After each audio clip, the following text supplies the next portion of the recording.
you will become successful in this business? Well, okay na rin na member ka kaysa hindi. Okay? At least you get the benefits of the products. Yes? But becoming a member in this business does not make you successful. What you do with this business is what will make you successful. Yes? Okay. So aside from that, I think one of the more important things that we need to understand.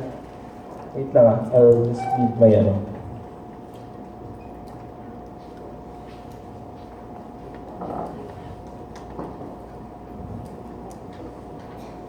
Okay. So, I remember, sino dito ang pupunta sa Europe? Raise your hands. That's great. Okay, hindi ko natatanungin kung sino yung hindi kasama sa Europe, okay? Pero you know it yourself, di ba? Pero okay lang yan kung hindi ka kasama sa Europe this time around. Why? Because I remember before, merong Turkey incentive trip yung Newskin. Hindi ako kasama. Hindi ako kasama sa trip. Why? Kasi number one, hindi ko alam yung qualification. Okay? Hindi ko siya inalam, hindi rin ako interested. Why? Because at the back of my mind, hindi pa nagsastart yung trip, I already disqualified myself of joining the trip. That's why I did not know, I did not work for it, because at the back of my mind, defeated na talaga ako. And I remember my sponsor, yung sponsor ko maraming naturo, yung uplines ko maraming naturo. Pero one thing my sponsor always tells me is to begin with an end in mind. Is to win even before you begin. So I remember, hindi ako nakasama sa Turkey trip, okay lang yon. Meron namang next incentive trip, right? So dun sa next incentive trip, like Europe, I made sure that I was going to be part of that trip. So I remember, even before the qualification procedure started, inalam ko talaga ang qualifications, I worked backwards to make sure na ito yung end goal ko. I work backwards, so of course, I'm just gonna be honest, no? So, I wanted to become 2-star creator kasi na-realize ko marami palang 1-star creator. Pero na-realize ko yung 1-star tsaka 2-star, parang pareho lang yata, no? So, hindi ko na alam kung anong gagawin ko next time around.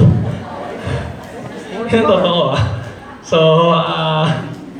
sana mas may okay, di ba? Pero anyway, so I really wanted to become 2-star creator. So meron talaga akong mga candidates na pinrepare to become 2-star creator. Pero na-realize ko, hindi yata sila magiging star kung hindi ako magtatry yata mag-sponsor ng tao. Tama? So even though parang nahirapan ako mag-sponsor ng tao sa business because matagal ako hindi nag-sponsor ng tao. And you know what I found out? When you don't do something often, you forget things.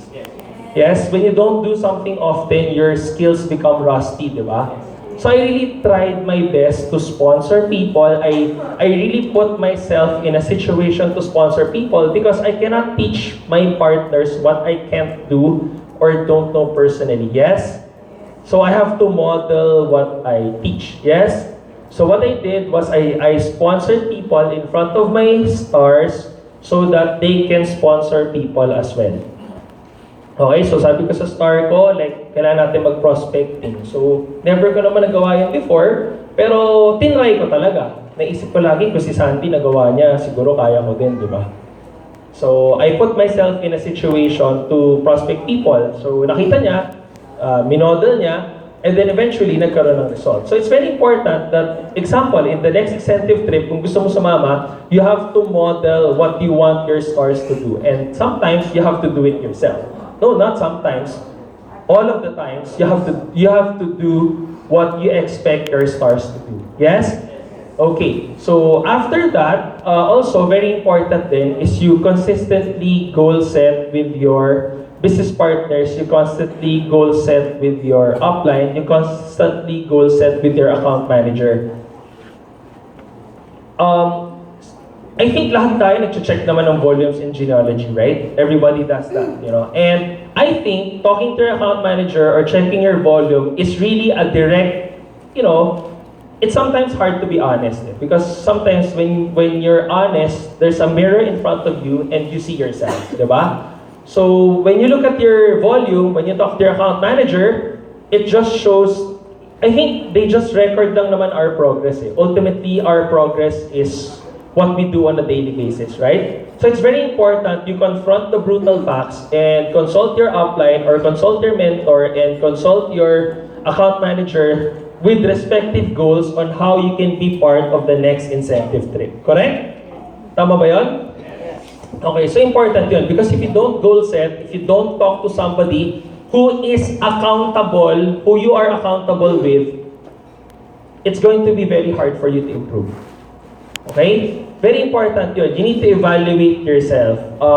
Like last week, naalala ko sa church, sabi nila, very important, you evaluate yourself. And sometimes when you evaluate yourself, you like to defend yourself from evaluation.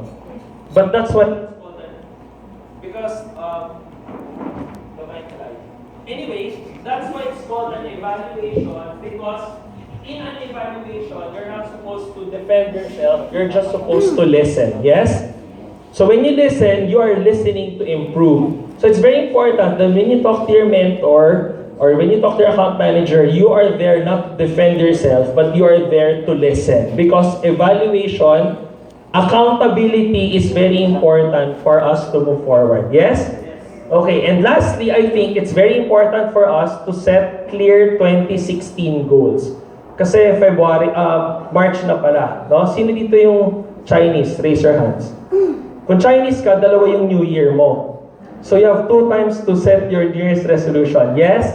Okay, so it's very important that you set a New Year's resolution. Why? Because until you resolve something, nothing will happen again this year. Yes? Because as they always say, for things to change, you need to change. For things to get better, you need to get better. Okay? Now, before I end, I'd just like to give you something that you can take home. Always remember this. People are always waiting for us in the arrival area. It just depends on you how long you want them to wait or how long you want them to wait for something that will never arrive. So please decide when you want to board that plane so that you will not leave the people in the arrival area disappointed. Thank you very much and good morning. Another big round of applause for Mr. Daniel Logan Jr.